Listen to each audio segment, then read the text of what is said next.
Tes, apakah aku audible? Yap, terdengar. Oke, thank you. Untuk preferensi POI bisa langsung unmute aja kalau menyinggung isu sensitif hanya untuk kepentingan debat. Speech akan aku mulai dalam 3, 2, 1. Juri, bayangkan kamu sedang hidup di tengah wabah penyakit misalnya yang lagi membahayakan satu dunia kamu. Tiap hari banyak korban berjatuhan jiwa misalnya, setiap hari banyak korban jiwa yang berjatuhan, setiap hari ada berita yang menakut-nakutkan kamu, masyarakat hidup di dalam ketakutan, keluarga kamu dalam bahaya dan lain sebagainya. Tapi sebenarnya kamu punya alat untuk menyelesaikan krisis tersebut dan kamu menyebarluaskannya kepada publik agar bisa diakses oleh seluruh kalangan. Kamu akan dicap sebagai seorang pahlawan dan nama kamu akan dikenal di seluruh dunia.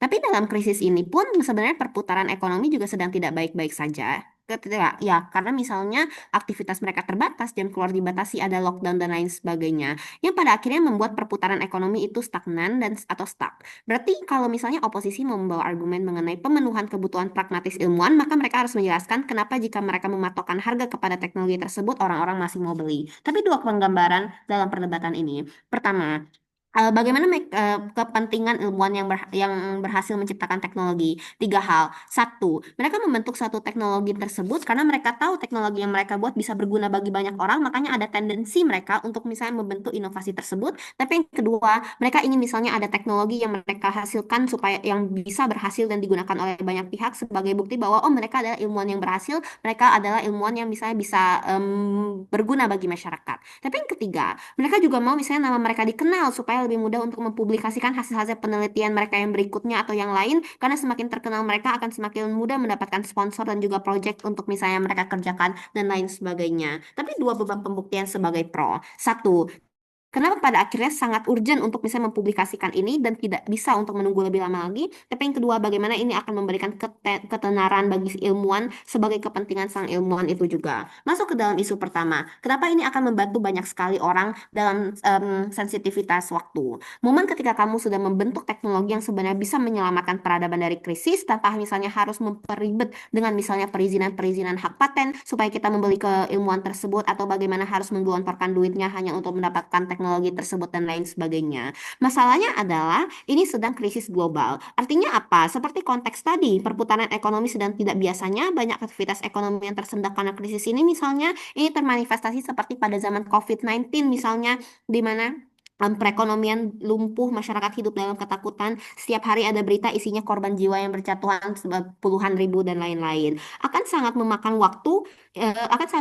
yang lama untuk sang ilmuwan harus misalnya mengset hak paten teknologi mereka, akan sangat lama untuk misalnya perusahaan atau rumah sakit misalnya membeli teknologi mereka karena ada birokrasi yang harus diurus, belum lagi misalnya proses persetujuan dari kedua belah pihak dan lain sebagainya, tanda tangan, dan belum lagi misalnya ketika teknologinya ini mahal yang semakin tidak aksesibel. Saya rasa ini cukup jahat jika misalnya seorang ilmuwan tahu bahwa dia bisa menyelamatkan satu dunia dengan cepat, tapi mereka malah mempersulit dengan proses persebaran teknologi yang mereka buat ini. Maka mari kita tarik kepada aktor ilmuwan ini. Tiga hal. Satu, sedari awal mereka membuat suatu inovasi karena ada keinginan untuk misalnya membantu masyarakat secara luas, ingin misalnya mereka bisa sembuh dari krisis ini, keinginan untuk misalnya keluar dari krisis ini. Makanya sebenarnya ini membuktikan bahwa sebenarnya ilmuwan dalam musik ini akan baik-baik saja jika misalnya tidak mendapatkan keuntungan kapitalis yang sebesar itu karena ada hal lain yang akan mereka dapatkan yang akan saya jelaskan di argumen kedua saya nanti. Tapi yang kedua, mau bagaimanapun kamu sebagai seorang pencipta pertama pasti misalnya akan mendapatkan sorotan yang luas misalnya terhadap hasil inovasi kamu. Tapi yang ketiga, saya rasa sebagai ilmuwan akan ada misalnya rasa kepuasan tersendiri dari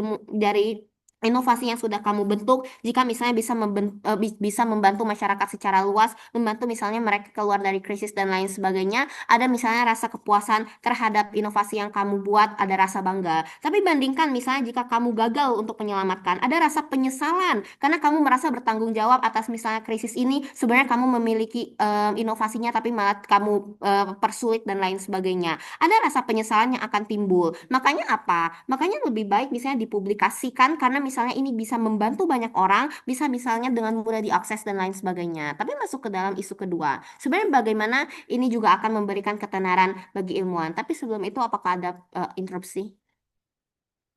Oke, lanjut. Interupsi? Ya. Interupsi? Bagaimana kamu bisa menjamin kalau dengan disebarkan itu, maka kualitasnya itu akan bagus? Bagaimana kamu bisa memitigasi kalau ada toh orang-orang yang mau mendipublikasikan itu dengan kualitas yang buruk justru akan merusak ketenarannya, bukan? Oke, akan aku jawab nanti di argumen kedua. Masuk ke dalam argumen kedua, bagaimana ini juga akan memberikan ketenaran bagi sang ilmuwan. Satu, momen ketika inovasi ini ada, maka ini menyelesaikan banyak permasalahan yang membuat misalnya orang akan merasa bahwa, oh aku telah dibantu dan lain sebagainya. Oh, ada ilmuwan yang sangat baik dan sangat bagus misalnya dan lain sebagainya. Artinya adalah orang-orang akan merasa sangat terbantu misalnya lewat inovasi-inovasi ini. Dampaknya apa? Dampaknya nama Anda akan misalnya sering disebut di sosial media, buku sejarah atau dibuatin patung dan lain sebagainya. Ini baik juri untuk Anda karena ini sebagai pertukaran antara misalnya uang yang dibawakan nanti pada oposisi karena misalnya dengan ketenaran ini Anda misalnya bisa lebih mudah bekerja sama dengan perusahaan-perusahaan atau misalnya pemerintah itu sendiri. Anda misalnya akan lebih mudah mendapatkan sponsor kepada perusahaan-perusahaan yang mau misalnya pencitraan dan lain sebagainya. Makanya apa? Secara uang atau misalnya kepentingan kapitalis kami juga akan menang di sisi kami karena ini menjadi prasyarat dari misalnya kepentingan kapitalis yang diinginkan oleh oposisi nantinya, yaitu ketenaran itu sendiri. Tapi yang keempat, makanya dampaknya ketenaran ini tidak akan ada di dunia mereka, karena ketika ini dijadikan barang yang misalnya private atau misalnya dipatenkan, maka orang-orang terutama masyarakat tidak akan menganggap Anda misalnya orang yang sebaik itu, karena akan dipandang sebagai orang-orang yang cari untung aja. Makanya atau sesederhana, Anda tidak akan dianggap sebagai pahlawan manusia, karena media tidak akan memberikan Anda misalnya sebegitu baiknya karena media-media akan mengkritik kamu atas dasar kemanusiaan atau moralitas. Ini membuat narasi-narasi yang tersebarkan tentang kamu tidak sebaik itu. Makanya penimbangannya atas beberapa hal. Bandingkan jika misalnya masyarakat tahu bahwa oh kamu misalnya punya teknologi tapi kamu malah mengprivat penemuan kamu. Maka reaksi masyarakat yang muncul adalah mengecam karena misalnya di saat krusial seperti ini dia masih mementingkan egoistiknya di atas penderitaan yang terjadi. Makanya ilmuwan-ilmuwan di sisi oposisi berarti akan dicap sebagai orang-orang jahat, orang-orang yang egois, yang hanya misalnya mementingkan kepentingan pragmatis mereka aja. Ini tidak sesuai dengan misalnya kepentingan ilmuwan sedari awal yang ingin membantu banyak pihak di tengah krisis ini. Sedangkan di sisi kita, kita mau dicap sebagai aktor yang sebaik, yang sangat baik. Makanya misalnya kalau misalnya ada orang-orang yang dengan sengaja membentuk inovasi yang buruk, makanya ilmuwan akan berpikir dua kali. Pertama, mereka tahu mereka akan dikenal atas misalnya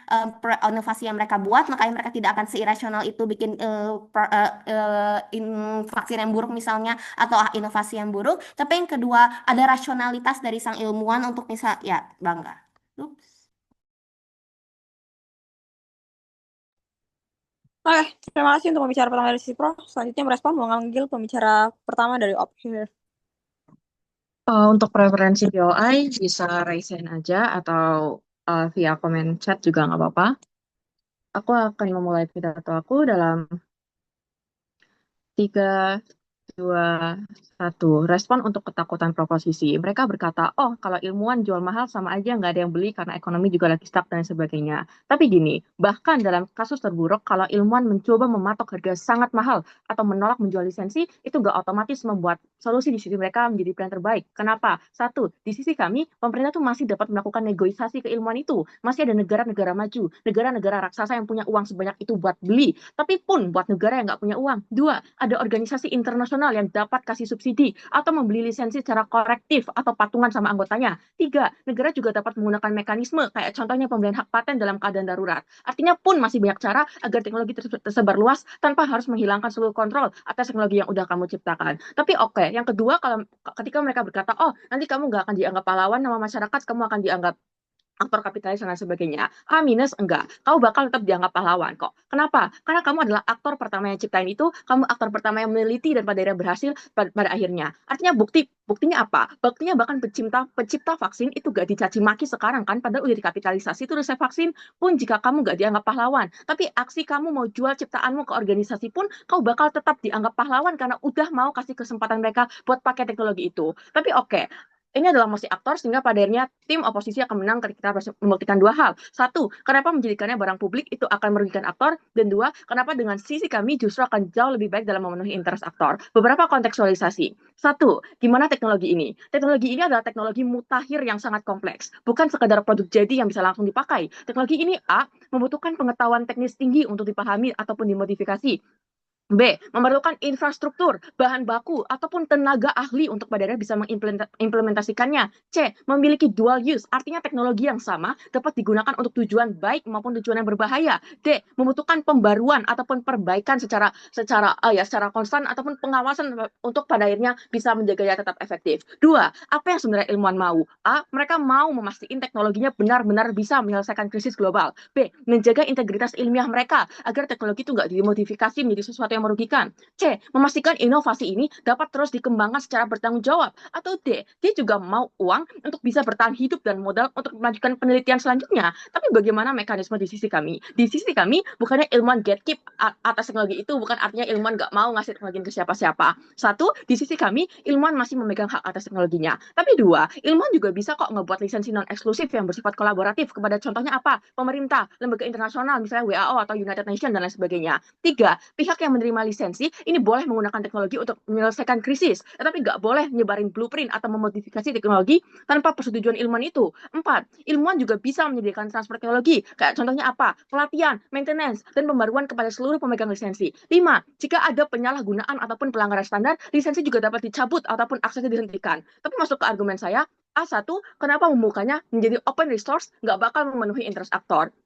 Karakterisasi yang paling penting adalah ilmuwan menciptakan teknologi karena ingin krisis global benar-benar terselesaikan, bukan sekedar agar sebanyak mungkin akses, tapi gimana caranya biar teknologi yang diciptakan itu benar-benar bisa bermanfaat pada akhirnya. Jadi ukuran keberhasilan ilmuwan di sini adalah realisasi dari manfaat itu sendiri, bukan jumlah uang yang bisa mendapatkan blueprint itu sendiri. Apa masalahnya? Ketika teknologi menjadi open source, ilmuwan kehilangan kontrol atas bagaimana teknologi digunakan, dimodifikasi, ataupun didistribusikan. Kenapa? Karena siapapun dapat membuat versi mereka sendiri tanpa harus memenuhi standar keamanan ataupun efektivitas yang ditetapkan oleh sang pencipta. Apa dampaknya? Muncul versi teknologi yang kualitasnya berbeda-beda. A. Buat oknum yang jahat kayak rezim otoriter ataupun penganut anarkis. Mereka bisa pakai kesempatan ini buat modifikasi teknologi untuk melaksanakan aksi-aksi mereka yang berbahaya bagi masyarakat. Kenapa ini eksklusif? Karena sebelumnya teknologi mutakhir itu mahal atau untuk mengaksesnya identitas dan tujuan kamu harus jelas. Makanya selama ini yang pegang senjata kuat itu cuma pihak yang dianggap bertanggung jawab. Pun kalau jadi open source, semua orang bisa akses ke teknologi mutakhir ini, termasuk aktor-aktor ini.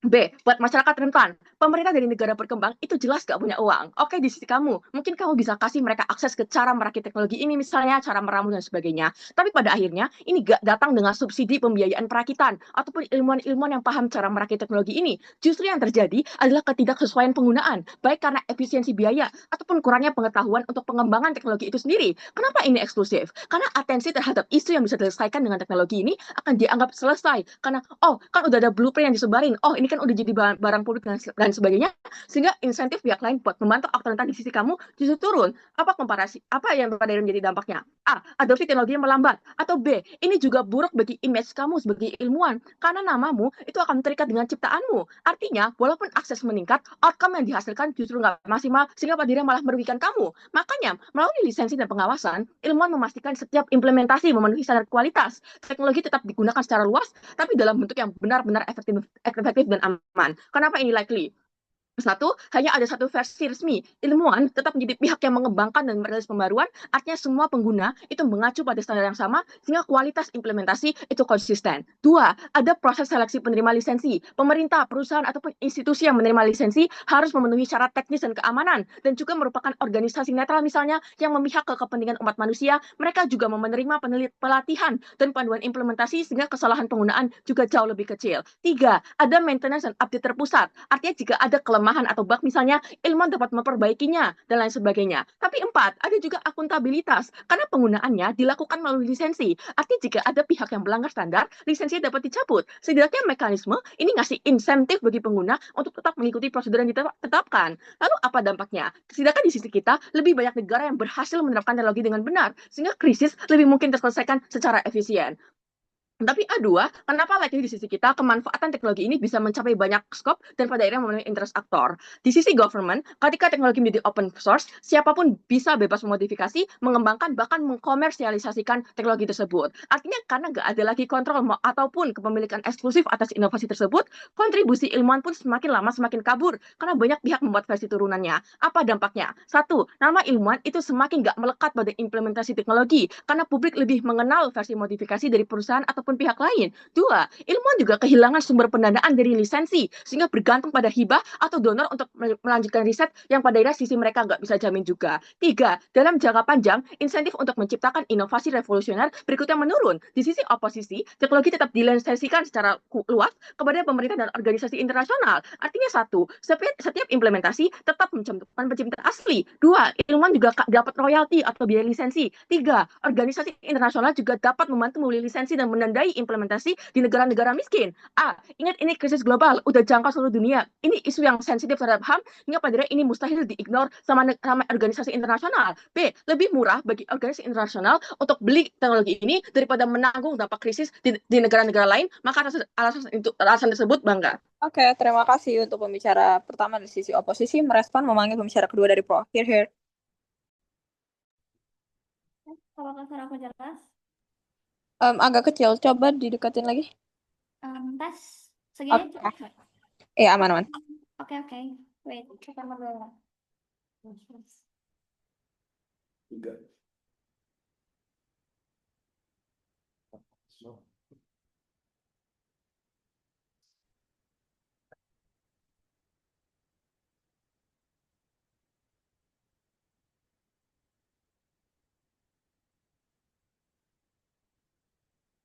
Oke. Untuk preferensi POI, silakan langsung lanjut aja. Isu sensitif hanya untuk kepentingan debat.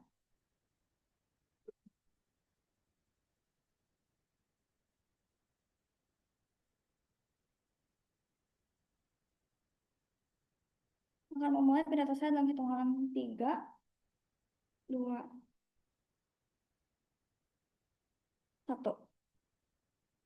Kasus terbesar yang mereka bawakan adalah tentang ilmuwan itu jadi kehilangan kontrol karena pada akhirnya barangnya dipublikasikan dan sebagainya. Mari kita masuk ke dalam titik pertentangan ini. Sebenarnya pada akhirnya sebenarnya siapakah yang akan memenuhi kepentingan peneliti ini, menjadi barang publik atau barang privat? Yang mereka katakan adalah ilmuwan menjadi kehilangan kontrol.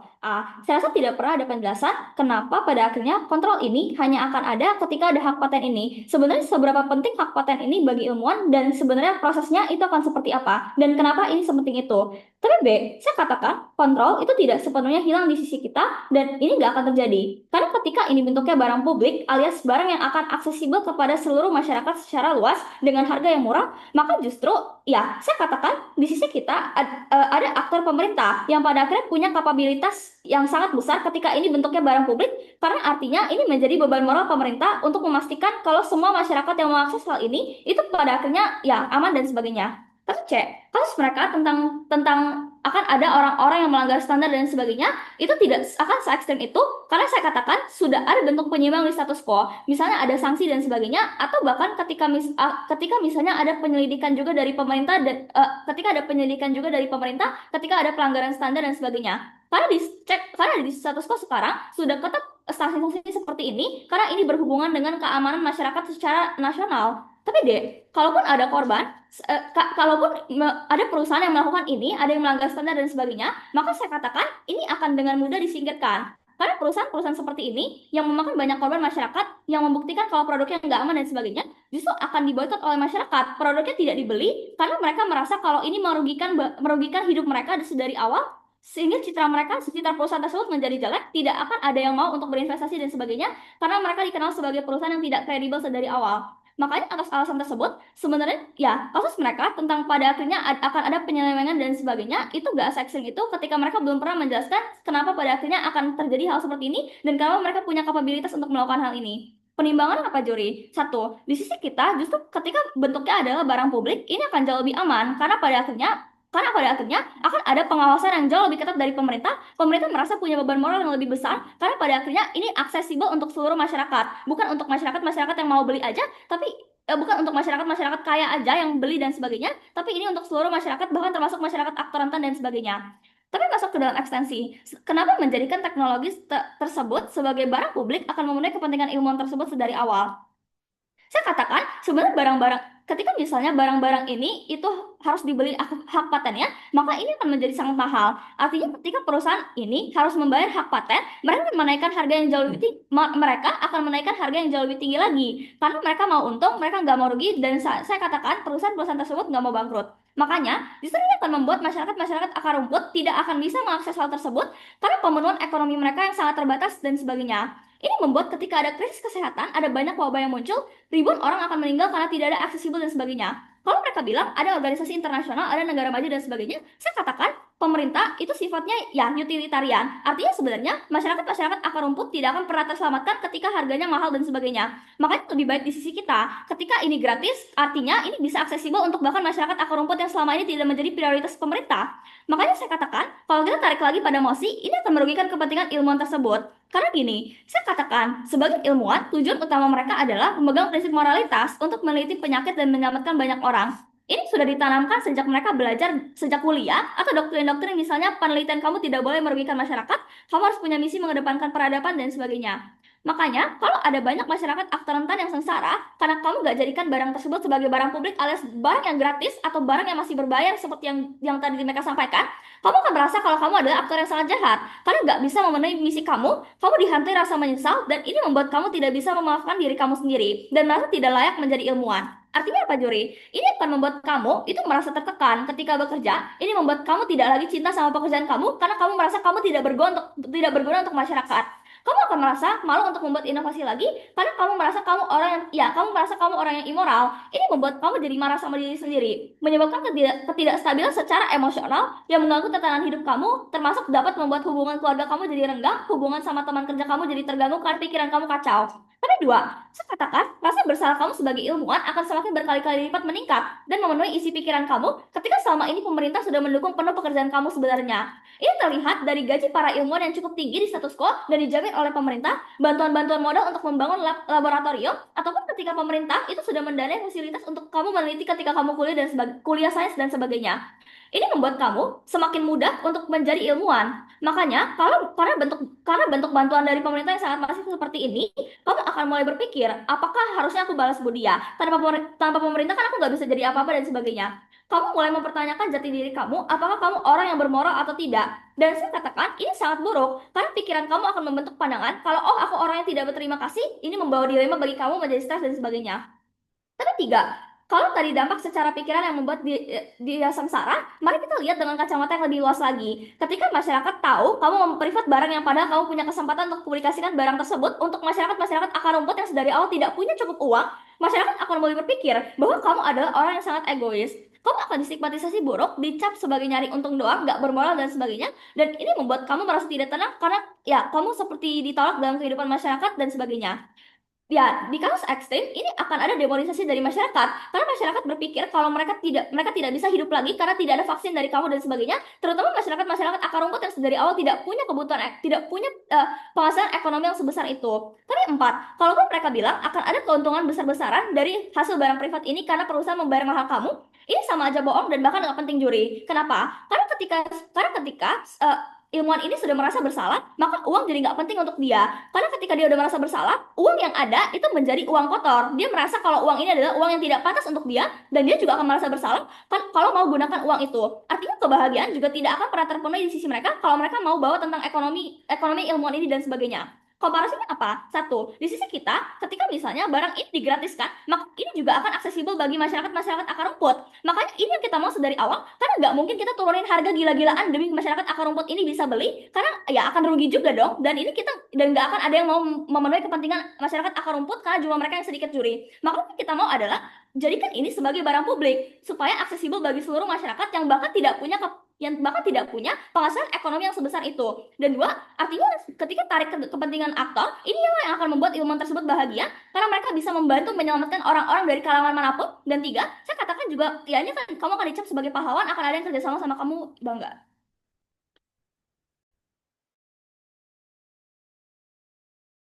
Terima kasih untuk pembicara kedua dari sisi pro, merespon memanggil pembicara kedua dari op. Here. Oke, sebentar. Aku set timer. Oke, apakah suaraku aman?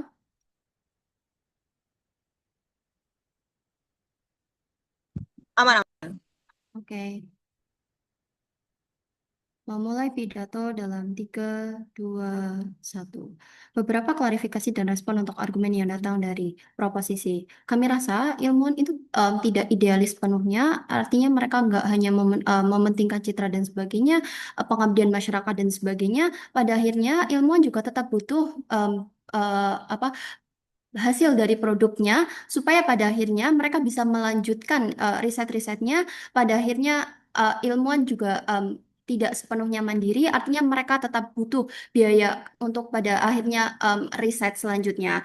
Tapi klarifikasi kedua, kontrol justru akan lebih eksklusif di sisi kita karena produknya itu nggak tersebar secara luas untuk dimodifikasi secara berlebihan. Pemerintah juga nggak bisa dipercaya sepenuhnya untuk pada akhirnya mengontrol teknologi ini karena nggak semua pemerintah itu baik. Sekalipun pemerintahnya baik, pada akhirnya kontrol atas bagaimana cara memodifikasi oleh orang-orang yang telah disebar blueprintnya itu juga menjadi tidak aksesibel bagi pemerintah karena disebarluaskannya seluas itu, artinya kontrol juga akan sangat sulit di sisi mereka. Tapi isu kedua tentang aksesibilitas, masyarakat akar rumput nggak akan jadi prioritas pemerintah dan sebagainya.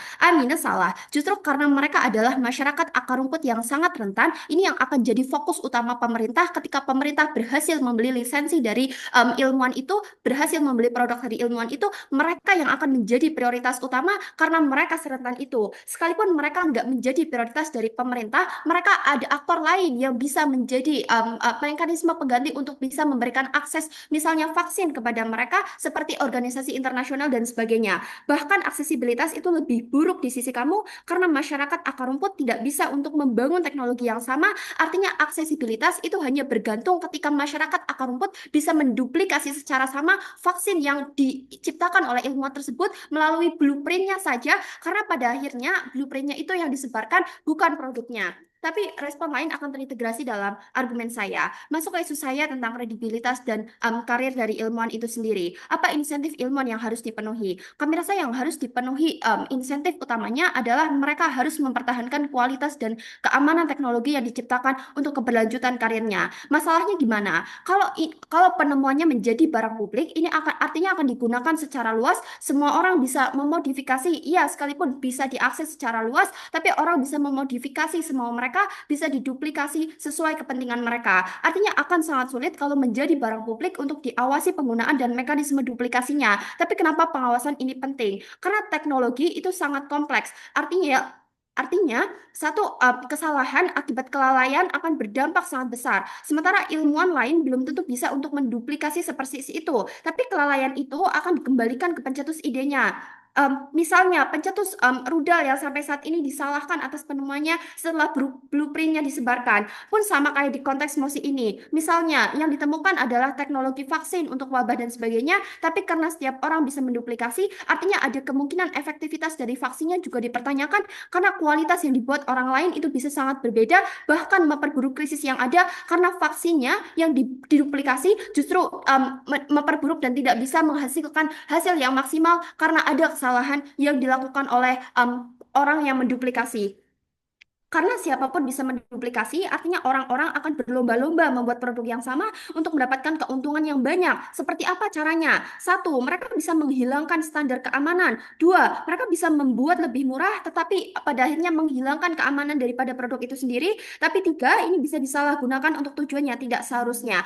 Karena blueprintnya didapatkan secara cuma-cuma, artinya orang akan memanfaatkan itu untuk pada akhirnya bisa mendapatkan keuntungan secara maksimal karena mereka nggak perlu lama-lama riset, mereka bisa duplikat aja, artinya keuntungan yang diberikan itu jauh lebih banyak, tetapi dengan cara-cara yang salah, artinya efektivitas daripada penemuan itu juga nggak bisa maksimal juga pada akhirnya. Komparasinya, karena gini, yang diinginkan kedua sisi adalah pemerataan, tapi pemerataan yang ada di proposisi adalah, oke, bisa lebih murah karena negara-negara kecil yang kurang aksesibilitas bisa membuat teknologinya sendiri karena udah ada blueprintnya, tapi kapasitas untuk bisa membuat teknologi yang sama itu nggak ada, karena kapasitas dari negara kecil skill secara ilmuwan yang punya kapasitas yang sama, juga infrastruktur itu masih dipertanyakan pada akhirnya. Komparasinya di sisi kita sebagai ilmuwan, kamu bisa awasin proses produksinya sesuai temuanmu dengan pengawasan yang lebih terjangkau oleh kamu. Karena misalnya hanya kamu yang menemukan dan hanya kamu yang punya pabriknya, artinya mekanisme seperti quality control, pengamanan dan sebagainya akan terjadi di sisi kita. Kenapa ini mungkin? Satu, ilmuwan bisa lebih menjangkau karena hanya dia yang punya lisensi produknya. Tapi dua, pengawasan akan jauh lebih mudah di sisi kita. Tapi tiga, tetap bisa digunakan secara luas, tapi nggak ada probabilitas teknologi itu merusak pada akhirnya yang bakal merusak citra kamu sebagai ilmuwan. Di sisi lawan, pengawasan akan sangat sulit untuk dilakukan karena nggak ada aturan yang mengikat atau batasan modifikasi yang harus dipatuhi oleh orang lain. Artinya semua orang di seluruh dunia bisa memodifikasi, tapi kalau ada kerusakan, citra buruknya akan kembali ke kamu sebagai penemunya. Implikasinya satu, ilmuwan nggak terkena dampak buruk karena penyalahgunaan atau modifikasi yang menyeleweng pada akhirnya. Sekalipun pro bilang mereka akan dihukum, ilmuwan bisa menuntut dan sebagainya, masalahnya sekalipun yang menyalahgunakan dihukum, tapi citra kamu sebagai pencetusnya akan rusak. Kedua, ilmuwan bisa terus mengembangkan produknya karena ada apresiasi atas produknya lewat lisensi dan sebagainya. Keinginan ilmuwan adalah terus berkontribusi, menciptakan penemuan baru, riset lanjutan, mengembangkan teknologi yang ada sekarang sehingga manfaatnya bisa lebih dirasakan, memperluas skala riset dan sebagainya, bahkan membuat produk yang lebih baru, yang lebih menyelesaikan masalah di masa depan. Masalahnya kalau penemuan kamu sekarang dijadikan barang publik, kamu nggak dapat keuntungan ekonomi karena hasil penemuanmu disedekahkan. B, hasil penemuanmu nggak maksimal mengatasi permasalahan karena ada kompetitor yang ingin mengambil idemu dan membuat hasil penemuanmu jadi lebih murah dan nggak berkualitas pada akhirnya. Karena prasyarat teknologi bisa bekerja dengan baik, tidak hanya pada modal awal yang murah, tapi bisa menghasilkan produk yang sama, tapi dari kualitas produk tersebut dalam menangani masalah. C, bahkan citramu sendiri sebagai ilmuwan sudah rusak. Sehingga D, prasyarat kamu bisa inovasi lagi adalah kamu punya uang pada akhirnya. Masalahnya kamu aja nggak untung sekarang karena produknya disebarkan secara cuma-cuma, bahkan orang lain bisa manfaatin itu buat keuntungan ekonomi sendiri karena bisa menduplikasi. Kalau oposisi bilang ilmuwan punya donatur kayak pemerintah, justru hal itu akan semakin mengurangi aksesibilitas karena nggak ada orang yang mau sedekahin hal penting yang sangat berharga yang akan diincar oleh semua orang yang bisa memberikan keuntungan secara ekonomi. Justru pemerintah di sisi proposisi akan mengkapitalisasi hasil penemuan ini dan menjual secara lebih mahal kepada orang lain. Komparasinya di sisi kita, karena ilmuwan bisa bekerja sama dengan organisasi internasional, artinya sekalipun dari ilmuwan itu mahal, tetapi organisasi internasional bisa memberikan aksesibilitas kepada orang secara lebih luas. Dengan alasan tersebut, Bagda. Baik, terima kasih untuk pembicara kedua dari OP. Menutup substansi dari Pro, memanggil pembicara ketiga, Her. Halo, apakah aku terdengar? Terdengar. Oke, untuk preferensi POI silakan admin saja. Pidato akan saya mulai dalam 3, 2, dan 1. Kayaknya penggambaran negara yang terjadi di kontra itu kayaknya jahat banget dan kontradiktif banget. Mereka udah bilang kalau dunia itu lagi krisis. Maka apa insentif dari negara untuk tiba-tiba ngesalahgunain obatnya? Karena kan mereka tahu kalau negara-negara itu kan tahu kalau masyarakatnya sendiri itu lagi sengsara. Artinya di bawah logika tersebut, insentif pemerintah untuk mengkapitalisasi nggak akan ada. Kenapa? Karena ada bentuk tekanan dari masyarakat, ada bentuk check and balance dan sejenisnya. Artinya penggambaran negara yang terjadi di dunia mereka itu sangat ekstrim, nggak berdasarkan likelihood sama sekali dan kontradiktif terhadap likelihood yang mereka gambarkan sendiri. Maka masuk kepada kasus saya, ya, masuk kepada pembicara ketiga.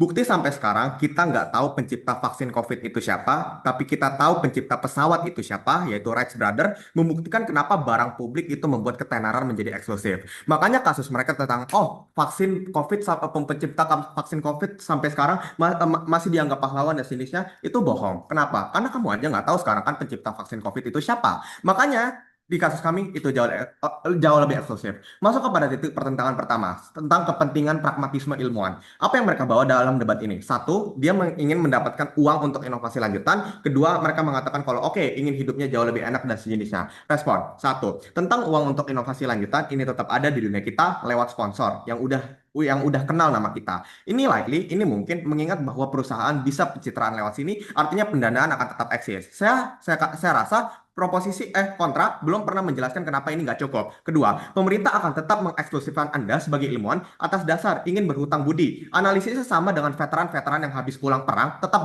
didanai oleh pemerintah. Artinya masih ada beban moral yang ditanggung oleh pemerintah kepada kamu, makanya kamu bakal diberi penghargaan dan sejenisnya. Ketiga, flip. Justru dana yang terkumpulkan itu berhenti saat krisisnya sudah selesai. Sedangkan benefit ketenaran Anda nggak akan semasif itu. Dampaknya, kapabilitas Anda untuk mendanai proyek-proyek berikutnya juga sangat terbatas, mengingat setelah krisisnya selesai nggak ada lagi yang kenal sama Anda. Maka delta debatnya bagaimana? Satu, tentang ketenaran. Kami buktikan di sini bahwa ketenaran yang eksis itu eksklusif karena Anda tidak akan dianggap sebagai pengkhianat manusia, Anda akan dianggap sebaik itu sehingga nama Anda akan semakin harum. Ini penting karena ini prasyarat Anda diterima di masyarakat, prasyarat Anda bisa sustain di masyarakat, ini juga prasyarat sponsor makin mau masuk untuk pencitraan dan lain-lain, ini prasyarat pendanaan akan eksis. Maka tipping pointnya kami berhasil membuktikan bahwa prasyarat sponsor lebih masif itu eksis di dunia kita. Tapi kedua, oke, anggap memang ilmuwan ini nggak akan dapat dana apapun. Kami katakan nggak apa-apa, karena ada safety net masyarakat yang nerima kamu karena kamu dianggap pahlawan oleh mereka, sehingga walaupun hidup kamu nggak akan semewah itu, setidaknya kamu dikelilingi oleh orang-orang yang peduli sama kamu. Ini lebih a priori juri, mengingat peneliti juga manusia yang membutuhkan kehidupan sosial.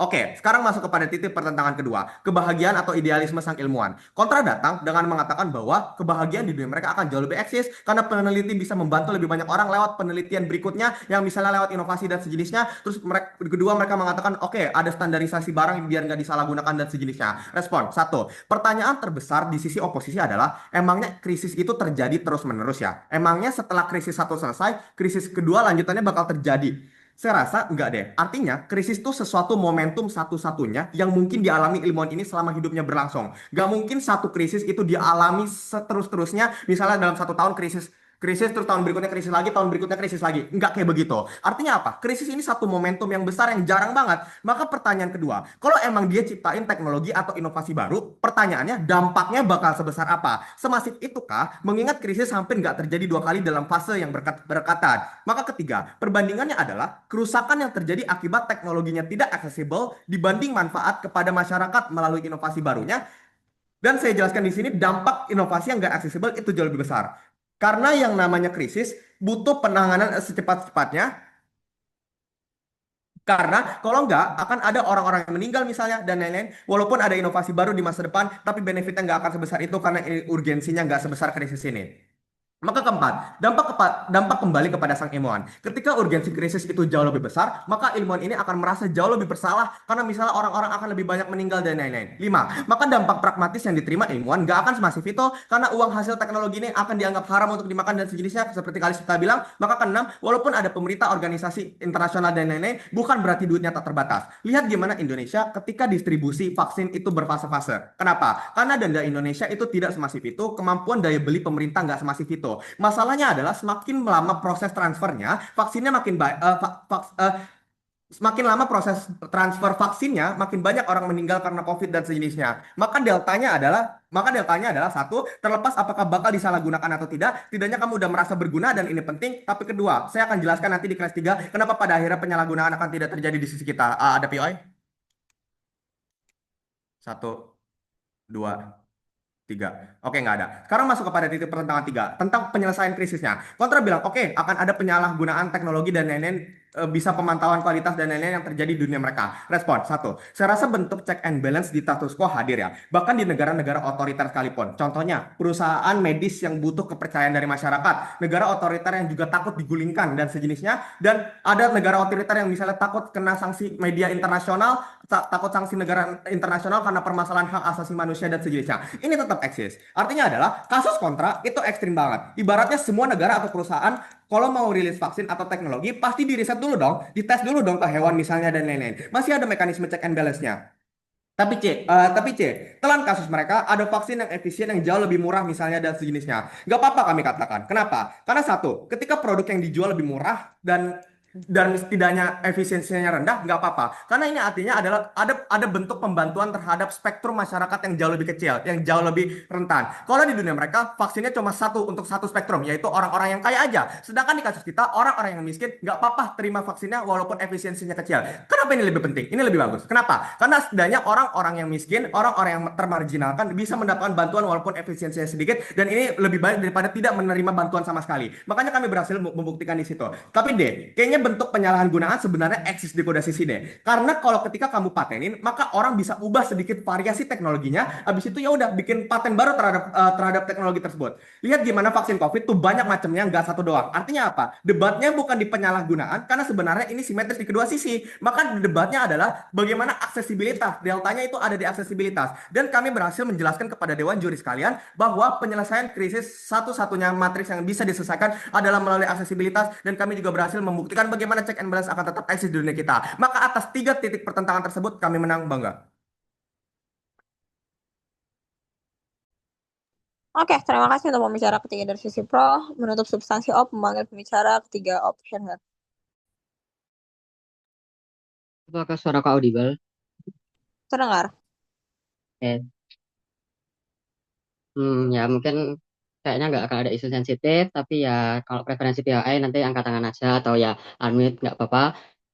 Itu ya, oke, debat akan segera dimulai dalam 3, 2, 1. 4 klarifikasi penting untuk membuka debat ini. 1, ini masih aktor, artinya kamu harus ngelik back ini nggak cuma ke insentif tapi ke kapasitas aktor. Lihat, kasus mereka itu cuma muter tentang moral dan insentif doang. Mereka nggak pernah link backin. Kenapa ilmuwan itu perlu kapasitas kayak uang dan lain sebagainya untuk sustainabilitasnya, untuk keberlanjutan penelitiannya dan lain. Pada akhirnya ini yang nanti akan kami menangin di kelas saya. Tapi yang kedua, kasus mereka itu cuma dengan simplifikasiin doang. Mereka cuma dengan simplifikasiin doang. Kalau pada akhirnya kalau mereka disebarin, pada akhirnya ilmuwan akan bahagia. Tapi mereka nggak pernah mikirin sustainabilitasnya itu bagaimana. Insentif peneliti itu selain kamu mau bahagia, dia juga punya insentif mandiri untuk mau meneliti lagi. Mereka nggak pernah engage ini di kasus mereka. Tapi yang ketiga, tentang kasus, kenapa di sisi kami menakutkan adanya hal-hal yang buruk atau duplikasi yang buruk itu masih berdiri karena gini kami jelasin. Ini itu merupakan inovasi teknologi. Mereka bahkan dari awal nggak pernah jelasin teknologinya seperti apa. Jadi mereka nggak boleh cuma cari bikin konteks kayak ini cuma obat, vaksin dan lain sebagainya. Tapi gini, kami jelasin kenapa mungkin sekali akan ada penyalahgunaan. Karena satu, karena kamu tahu kondisinya krisis, maka artinya akan ada demand yang banyak, publik itu mau ada permintaan yang banyak akan teknologi ini dan lain sebagainya. Ingat, kamu nyebarin ini ke publik, nggak cuma pemerintah, jadi kamu glorifikasiin pemerintah itu nggak cukup. Karena selain pemerintah, lihat di publik ada perusahaan-perusahaan lokal ini yang sangat mungkin untuk membuat duplikasi yang sangat buruk. Karena mereka tahu ada demand masyarakatnya, mereka bisa aja buat yang sangat buruk dan lain sebagainya. Ini yang selama ini kami takutkan, tapi tetap nggak pernah mereka respon. Tapi pun yang keempat, tentang mereka mengatakan kayak nggak dapat uang itu nggak apa-apa, kamu setidaknya kamu dihargai, dapat teman dan lain sebagainya. Aku rasa trade off itu sama sekali nggak sebanding, karena mereka nggak pernah karena mereka sama sekali nggak pernah mikirin kapasitas aktor. Mereka juga butuh uang, mereka mau meneliti lagi, nggak cuma cukup dengan teman dan lain sebagainya, mereka cukup sumber daya, mereka harus punya sumber daya lab penelitian dan lain sebagainya. Atas keempat klarifikasi itu, aku rasa kekhawatiran di sisi kami itu masih berdiri sampai akhir dan mereka tetap nggak bisa jelasin. Tapi dua klarifikasi yang penting dalam perdebatan ini dan 2 titik pertentangan. Titik pertentangan 1, mana yang akan membuat nama dan legitimasi ilmuwan itu terasa. Ini merupakan pertentangan yang penting karena aku rasa kedua tim sudah konsensus. Kalau ilmuwan juga mau namanya dikenal, dia buat lama-lama pasti mau feedback dong. Tapi yang kedua, ini tuh penting karena ilmuwan juga punya kapasitas untuk kelanjutan perkembangannya, sustainabilitas. Ingat, kapasitas ilmuwan mereka memang punya otaknya, mereka pintar dan lain sebagainya, tapi mereka pada akhirnya akan kesusahan untuk ngasih inovasi itu karena butuh sumber daya yang besar dan lain sebagainya. Aku rasa itu juga udah jelas dijelasin sama Abel. Tapi kita lihat kasus mereka. Aku rasa mereka bawain dengan kayak dengan ilmuwan ini akan memenuhi insentif ilmuwan karena bantu orang banyak, bantu publik, aksesibilitas dan lain sebagainya. Tapi 3 respon di sini. 1, aku rasa itu enggak. Kalau aku jelasin, insentif ilmuwan itu emang mau kalau benar-benar bermanfaat. Tapi gini Juri, bermanfaat itu nggak harus sama dengan masif kan? Justru bermanfaat itu harusnya kamu bisa ngasih barang-barang yang berkualitas di sisi kami. Tapi pun kualitas bermanfaat itu harus masif. Kami pertanyakan, gimana kamu mencapai mekanisme itu bisa masif? Karena satu, aku rasa itu nggak akan bisa masif karena di sisi lawan akhirnya sama aja negara-negara kecil yang miskin dan lain sebagainya, mereka nggak punya kapasitas untuk ngembangin hal ini dan lain sebagainya. Pun yang kedua, ingat ini tuh ini pun teknologi yang revolusioner, artinya ini rumit banget dan lain sebagainya. Aku rasa itu sudah jelasin dengan Abel sangat jelas. Jadi pada akhirnya ya meskipun disebarin publik sebesar luas itu pun pada akhirnya ya nggak semuanya bisa ngolah kok. Kemasifan di sisi mereka juga masih perlu ditanyakan. Pun even if di sisi mereka itu tuh masif dan lain sebagainya, kami jelasin penggunaan yang asal-asalan duplikasi itu tuh sangat likely. Gini Juri penjelasannya, kalau Anda masih merasa ini penjelasan yang bolong, ini likely terjadi kok, karena pada akhirnya pada akhirnya mau kamu dengan kebijakan apapun itu mau ada blueprint yang tersertifikasi legal dan lain sebagainya, kami sudah jelasin. Kalau nggak semua kebijakan itu berlaku sama ke semua aktor. Oke, bagi masyarakat atas kaya negara yang prepare dan settle, kamu bisa membantu. Tapi yang kedua, untuk negara-negara miskin, masyarakat-masyarakat yang mau akses ini tapi nggak bisa, kami jelasin. Meskipun ini krisis iklim, artinya semuanya itu perlu banyak banget kan. Artinya demand di situ itu udah ada, permintaan itu udah ada. Artinya ya akan sangat mudah dong untuk perusahaan-perusahaan pasar-pasar gelap itu tuh bisa achieve. Ini visualisasinya semudah gini, Juri. Semudah rokok. Ibaratnya karena kamu adalah masyarakat kaya, ada pajak rokok mahal, biaya cukai itu nggak apa-apa. Tapi karena orang-orang miskin merasa aku perlu rokok dan lain sebagainya, mereka akan cari cara lain, mereka cari pasar gelap. Jadi aku bingung kenapa ini nggak bisa berdiri, ya karena visualisasinya aja udah segambar itu. Ini jahat banget kalau sampai terjadi, karena bisa aja mereka pakai produk yang nggak berkualitas, error dan lain sebagainya, itu akan rugi banget. Justru aku akan bisa flip di sini, kalau sampai kasus itu terjadi, nama ilmuwan insentif nama ilmuwan atau insentif ilmuwan itu untuk mendapat nama yang baik itu nggak akan mungkin terjadi dan akan sangat buruk sekali. Oke, mereka mau tersebar, tapi ingat mereka mau penyebaran yang berkualitas, nggak cuma aksesibilitas yang asal-asalan. Tapi ataupun kalau nggak se ekstrim ini, kenapa tetap buruk? Aku jelasin. Satu, kapasitas dia itu mau berguna lagi harus ada modal, uang dan lain sebagainya. Kalau dilawan mereka sebarin di publik, artinya hak nama dia bisa disebar-sebar, klaim dan lain sebagainya. Ini buruk banget, Juri, karena akhirnya dia sebagai ilmuwan nggak bisa capai insentifnya untuk meneliti lagi. Kalau lawan bilang dapat nama aja oke, dan lain sebagainya, aku jelasin dapat nama aja itu nggak cukup karena nama itu sifatnya intangible. Sedangkan kalau kamu mau penelitian dan lain sebagainya, kamu butuh uang, sumber daya itu sifatnya tangible. Pun kami coba charitable. Kalau emang pun kamu bisa penelitian pakai namamu dan lain sebagainya, kami jelasin prosesnya itu nggak akan cepat secepat kamu pakai uang dan lain sebagainya. Secara komparatif di sisi kami, kami mau kok ada aksesibilitas, tapi kami pastiin aksesibilitas itu berkualitas, nggak asal-asalan kamu nyebar. Pun yang kedua pun dapat lisensi atau lebih besar uangnya, ya itu nggak apa-apa, karena pada akhirnya worst case, kalau kamu worst case-nya di sisi kami, kalau yang dapat itu orang-orang yang susah itu dapatnya belakang, pada akhirnya itu nggak apa, karena pada akhirnya teknologi itu juga emang teknologi yang eksklusif. Tapi pun yang kedua itu tuh nggak apa, karena pada akhirnya kalau emang se-urgent itu akhirnya ada insentif juga untuk negara-negara lain buat bantu. Penimbangannya, satu, secara irreversibilitas perubahan, kami jelasin kalau worst case di sisi lawan, nama ilmuwan rusak, duplikasi dan lain sebagainya itu tuh buruk, nggak bisa kembali. Sedangkan di sisi kami worst case-nya setidaknya nggak dapat itu secara masif, ya nggak apa, pasti akan dapat juga. Pun pada akhirnya aku rasa kedua sisi memperdebatkan hal yang sama tentang nama, dan aku rasa antara aksesibilitas, tapi aksesibilitasnya itu nggak terjamin, sedangkan di sisi kami menjamin aksesibilitas yang terjamin. Aku rasa untuk mencapai nama ilmuwan itu akan lebih likely di sisi kami. Tapi kelas yang kedua tentang sisi mana yang akan dapat penggunaan teknologi yang berkualitas. Ingat, pada akhirnya aku udah tanya ini diinterupsi, tapi ini nggak pernah di-engage lebih sama mereka. Aku rasa di komparasi mereka, ketika mereka mau ada banyak aja dan lain sebagainya, aku udah jelasin kalau ini akan buruk, karena pada akhirnya penerimaan masyarakat itu nggak akan sama untuk setiap kebijakannya. Secara komparasi di sisi kami, pada akhirnya pemanfaatan itu bisa tercapai atas persetujuan langsung. Ini sangat penting, karena pada akhirnya kamu bisa memantau kualitasnya. Kualitas itu nggak akan asal-asalan, sesimpel kamu punya perusahaan makanan yang franchise atau enggak dan lain sebagainya. Ini penting banget, karena tahu teknologi ini mutakhir, nggak boleh asal-asalan. Sekalinya salah, kamu akan ngerugiin sebanyak orang. Kami akan menangin keselamatan masyarakat karena kami dapat barang yang berkualitas. 5 barang yang berkualitas itu akan lebih baik daripada 1000 barang yang nggak berkualitas. Secara kepastian hasil, kami pastiin signifikansi dampak di sisi kami itu akan lebih baik ketika kami bisa menghasilkan barang yang berkualitas, dan ya mayoritas hal yang didapatkan itu nggak penting, dan prasyarat ada kebermanfaatan itu adalah kamu kasih barang yang berkualitas, maka itu bangga. Oke, terima kasih untuk pembicara ketiga dari OP. Menutup seluruh kasus dari oposisi, memanggil penyimpul dari oposisi. Here. Akan memulai pidato saya dalam 3, 2, 1. Aku rasa kesalahan terbesar mereka adalah pada akhirnya nggak semuanya berjalan dengan persepsimu. Hanya karena kamu nggak tahu pencipta vaksin COVID itu siapa, bukan berarti yang lainnya nggak tahu. Buktinya kalau kamu nonton berita pas era COVID, semua saluran berita itu menyanjung-nyanjung tim ilmuwan yang berhasil menemukan vaksin. Itu artinya pun kamu sebagai pencipta vaksin bakal tetap dapat kreditnya. Tapi masuk ke isu satu tentang efektivitas hasil ilmuwan itu sendiri. Apa yang telah dibawa oleh tim pemerintah? Satu, mereka ngomong, nanti di sisi kami semua orang bisa akses teknologi yang sama. Tapi aku jawab, enggak. Masalahnya, barang publik itu bukan berarti semua orang langsung dapat produk akhirnya secara gratis. Yang gratis itu publikasi cara pembuatan teknologi itu sendiri, resepnya dan lain-lain. Artinya simetris aja dong, masyarakat yang nggak mampu juga pasti nggak mampu buat bikin teknologi walaupun mereka dapat blueprintnya. Justru di sisi mereka nggak cukup, karena sama perusahaan justru akan semakin dikomersialisasi hingga pada akhirnya hasilnya makin mahal dan makin nggak aksesibel. Makanya di sisi kita Lebih baik, karena ketika ada lisensi dari ilmuwan juga bisa kontrol gimana batas atas harga penjualannya. Karena ilmuwan yang tahu model awal pembuatannya itu makan berapa biaya.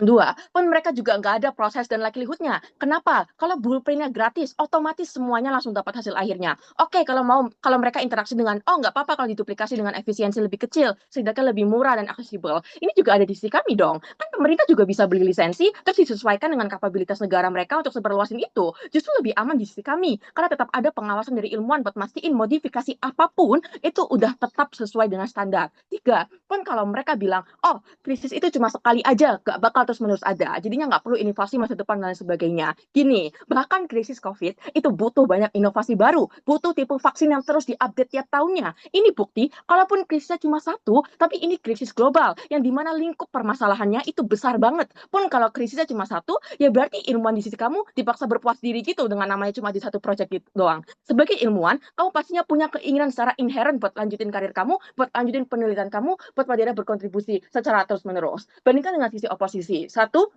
di sisi kami udah jelasin, kualitas teknologi kamu itu bakal terjamin. Ilmuwan masih punya kontrol, masih bisa check and balance. B, penggunaannya tuh pasti sesuai, nggak bakal disalahgunakan sama siapapun. Ilmuwan pun bisa dapat rasa puas karena teknologinya digunakan sesuai tujuan awalnya. Dua, pun kalau mereka mau serang, kalau kita nggak bisa inklusif ke aktor-aktor rentan yang nggak punya kapital yang cukup, kami juga udah jelasin ada mekanisme organisasi internasional. Mereka nggak pernah interaksi ke kasus ini, pun kalau mereka mau bilang organisasi internasional nggak efektif, ini udah telat. B, pun saya rasa kalau ilmuwan segak tega itu, dia juga bisa kok ke negara itu, ke pemimpin mereka, kasih mereka lisensi dengan diskon besar misalnya, itu udah ada di mekanisasi kami. Yang pada akhirnya itu hanya eksklusif di sisi kami. Pun isu dua terkait hasil ilmuwan. Apa yang Golf debatin di sini? Saya rasa debat ini tuh nggak cuma tentang obat ataupun vaksin, tapi teknologi yang udah jelas tertulis di MOSI. Artinya ini udah ada dari P1 atau P2 kami, kalau ini bisa berbentuk berbagai hal. Ini nggak cuma sesimpel, oh obat yang bisa kamu tes ke binatang, hingga pastinya pemerintah nggak mungkin tega bunuhin rakyat dan sebagainya. Enggak, ini bisa aja bentuknya apa? Bisa aja bentuknya kayak gas buat matiin binatang buas misalnya, yang bisa disalahgunakan jadi bom atom dan lain sebagainya, sehingga pada akhirnya bentuk teknologi ini sangat luas dan nggak bisa pada akhirnya kamu prediksi apa bentuknya. Mereka terlalu sempit, selalu ambil konteks, oh obat, oh vaksin, sehingga jangan beli kasus mereka juri. Apa penimbangannya? Satu, secara insentif aktor. Di sisi kami, kamu tetap dapat uang buat lanjutin penelitian kamu selanjutnya. B, kamu tetap dapat rasa nyaman dan aman secara moralitas kamu, karena kamu tahu segala hasil kerja kerasmu itu dipastikan akan digunakan sebaik mungkin, dan gak akan backlash ke masyarakat ataupun peradaban. C, nama kamu juga bakal tetap bisa eksis. Satu, kamu tetap dihargai sebagai pencipta. Dua, pun kalau enggak, kamu kan dapat uang dari lisensi buat terus lanjutin proyek kamu selanjutnya. Artinya kamu bisa aja punya uang yang cukup buat bikin teknologi versi 2 yang lebih canggih misalnya, hingga nama kamu bisa terkenal juga karena konsistensi pencapaianmu. Tapi dua, terkait signifikansi dampak. Oke, kalau lawan mau klaim di sisi mereka akan menyebar banyak aspek seluas mungkin. Tapi satu, semakin banyak tersebar, bukan berarti manfaatnya akan signifikan juga. Dua, pun mereka juga belum interaksi kasus kita, mengapa negara miskin yang dapat blueprint bisa langsung developing teknologi ini tanpa padanya urgensi dari organisasi internasional misalnya, urgensi dari publik misalnya, karena mereka menganggap isu-isu ini udah selesai, karena mereka menganggap negara-negara kurang mampu, itu langsung otomatis bisa develop ini hanya karena barangnya menjadi publik. Tiga, maka di sisi kita mau teknologi ini disebar secara efisien, sehingga manfaat yang didapat itu signifikan dan sesuai target. Buat yang punya uang, mereka bisa beli langsung. Buat yang nggak punya, mereka bisa... Ya. 20. Oke, terima kasih untuk pembicara penyimpul dari oposisi. Selanjutnya menutup perdebatan perebutan juara 3 kita di Bubble Junior, memanggil pembicara terakhir, penyimpul Pro. Here. Tes reply speech akan aku mulai dalam 3, 2, 1. Saya punya 4 alasan kenapa oposisi harus keluar dalam perdebatan kali ini dan kami keluar sebagai juara 3. Pertama, kontrol yang ada di sisi oposisi itu sebenarnya toxic juri. Ketika ada yang menyalahgunakan teknologi mereka, kenapa harus ilmuwan yang menanggungnya di saat bukan ilmuwannya yang menyalahgunakannya? Sehingga inilah yang tidak pernah dijelaskan oleh oposisi sedari awal. Tapi yang kedua, sampai saat ini tidak ada likelihood kenapa satu, pada akhirnya kontrol pemerintah tidak cukup atas hukumnya dan kebijakan yang ada. Tapi yang kedua, kenapa akan selalu ada tendensi untuk orang-orang mau menyalahgunakan teknologi di saat sedang krisis global. Ingat, kita bermain di dunia di mana ini sedang krisis global. Ini yang tidak pernah dinotis oleh sisi oposisi. Mereka mengira bahwa ini sedang misalnya dunia di mana sangat terkapitalisasi dan lain sebagainya. Tapi kita hidup di saat sedang krisis global, di saat bertahan hidup aja sudah sedang sangat susah. Tapi yang ketiga, seluruh argumen oposisi hanya berputar pada misalnya ketakutan mereka mengenai penyalahgunaan. Tapi dua hal. Satu, bentuk penyeimbang dan pengecekan itu kan sudah kami jelaskan sudah eksis seperti hukum, peraturan dan lain sebagainya. Tapi yang kedua, oposisi sangat mengeneralisasi bahwa seluruh perusahaan dan pemerintah itu akan sejahat itu di tengah misalnya krisis global yang sedang terjadi. Justru mereka misalnya butuh teknologi ini untuk secepat mungkin karena ada tekanan dari masyarakat misalnya. Tapi yang terakhir, tidak pernah ada penjelasan kenapa nggak apa-apa kok kalau teknologi ini eksklusif misalnya cuman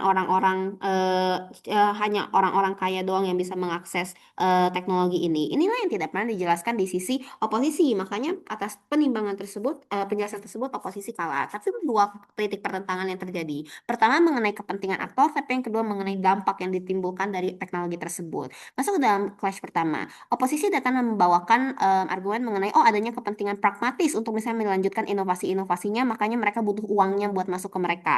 Tapi beberapa hal. Satu, saya rasa prasyarat yang diinginkan oleh oposisi sebenarnya ada di sisi kita sedari awal, yaitu mengenai ketenaran yang sudah saya jabarkan sedari awal. Bahwa misalnya ketika kamu membentuk suatu inovasi, berarti kamu menyelesaikan suatu permasalahan yang eksis, kamu dicap sebagai ilmuwan-ilmuwan yang baik dan lain sebagainya, nama kamu akan tenar masuk dalam buku sejarah, dicap sebagai pahlawan atau bagaimana mendapatkan apresiasi dari apa yang sudah kamu lakukan. Inilah yang menjadi bagaimana prasyarat akhirnya keberlangsungan yang diinginkan oleh oposisi itu bisa terjadi. Dampak dari ketenaran ini adalah dua hal. Satu, yang pertama, masyarakat akan menganggap kamu sebagai aktor yang sebaik itu, sebagai aktor yang tidak mencari untung atas penemuan kamu, untuk sesederhana sebagai dicap sebagai penyelamat. Tapi yang kedua, bandingkan dengan sisi oposisi, berarti momen ketika masyarakat tahu bahwa sebagai ilmuwan, kamu sebagai ilmuwan malah mengprivat bentuk penemuan kamu padahal satu dunia lagi membutuhkannya, makanya inilah yang membuat nama kamu buruk nama ilmuwan ini buruk di sisi oposisi.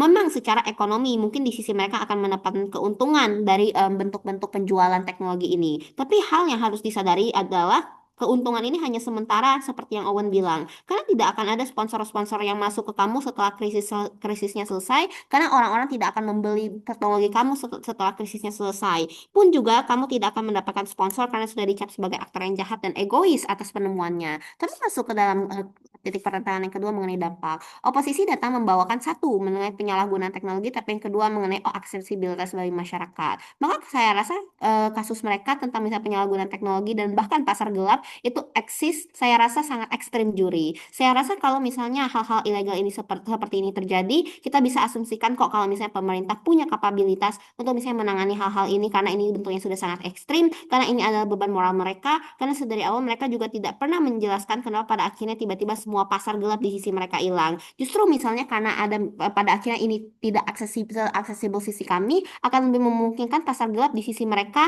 misalnya karena bikin hal ini tidak aksesibel, sehingga seluruh argumen mereka justru menyerang kasus mereka sendiri. Makanya di sisi mereka itu masih sangat abu-abu juri bagaimana penggambaran di sisi mereka. Sedangkan di sisi kami, secara sensitivitas waktu dalam krisis global 1 detik aja bisa memakan 1 nyawa. Makanya hal yang tidak pernah oposisi jelaskan adalah kenapa tidak apa-apa jika butuh misalnya birokrasi yang lebih lama demi menjamin kualitas misalnya daripada urgensi mereka kalau misalnya bisa memakan nyawa secepat itu. Makanya atas seluruh penjelasan tersebut, Oke, order.